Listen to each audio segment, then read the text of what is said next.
घने जंगल के बीच, जहां हर पत्ता किसी राज की कहानी कहता था, वहां रहता था काकू, एक छोटा सा कछुआ जिसे सब उसकी धीमी चाल के लिए चिढ़ाते थे। लेकिन उस दिन जब जंगल संकट में था और पानी का स्रोत सूख रहा था, वही कछुआ कुछ ऐसा करने निकला जिसे किसी ने कभी सोचा भी नहीं था। धीरे धीरे उसकी हर कदम के साथ एक रहस्य खुलता गया और काकू ने दिखा दिया कि कभी कभी सबसे धीमे कदम ही सबसे बड़ा बदलाव लाते हैं। क्या हुआ उस जंगल में, जानने के लिए बने रहिए। बहुत समय पहले एक हरा भरा जंगल था जिसमें एक छोटा सा कछुआ काकू रहता था। काकू को अपनी धीमी चाल के लिए जाना जाता था। जंगल के सभी जानवर उसका मजाक उड़ाते थे। खरगोश कहता, अरे काकू, जब तक तुम यहाँ से वहाँ पहुँचोगे तब तक तो सूरज डूब जाएगा। हिरण हंसते हुए कहता, काकू, तुम्हारी चाल देखकर तो पेड़ भी जल्दी बढ़ जाते हैं। काकू चुपचाप यह सब सुनता और अपने काम में लगा रहता। उसके चेहरे पर हमेशा शांति रहती, लेकिन उसका दिल कभी कभी टूट सा जाता। वह अकेले में सोचता, क्या मेरी धीमी चाल ही मेरी पहचान बनकर रह जाएगी? पर हर बार वह खुद को समझाता, मुझे अपने तरीके से ही जीना है। एक दिन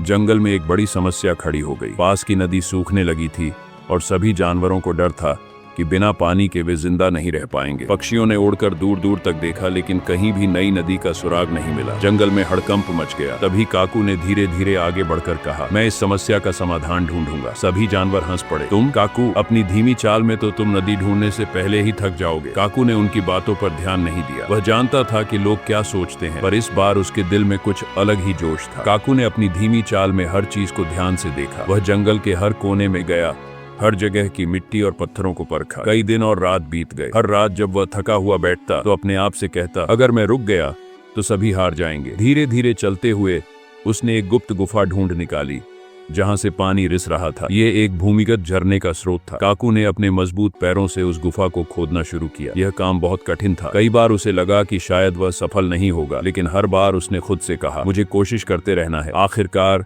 झरने का पानी बहते हुए नदी तक पहुंच गया। जंगल में पानी फिर से भरने लगा। जब काकू नदी के पास लौटा तो सभी जानवर हैरान रह गए। खरगोश, हिरण और बाकी जानवरों ने शर्मिंदा होकर कहा, काकू, हमें माफ कर दो, हमने तुम्हें कमजोर समझा, लेकिन तुमने अपनी मेहनत और धैर्य से हमें बचा लिया। काकू मुस्कुराया और कहा, धीमी चाल होना कमजोरी नहीं है। अगर आप धैर्य और लगन से काम करें तो कोई भी लक्ष्य हासिल कर सकते हैं। उस दिन के बाद काकू जंगल का सबसे सम्मानित जानवर बन गया। सभी ने सीखा कि अपनी कमजोरी को अपनी ताकत कैसे बनाया जाए। संदेश, धीमे चलने में कोई बुराई नहीं है, क्योंकि धैर्य और लगन से ही सबसे बड़ा लक्ष्य हासिल होता है।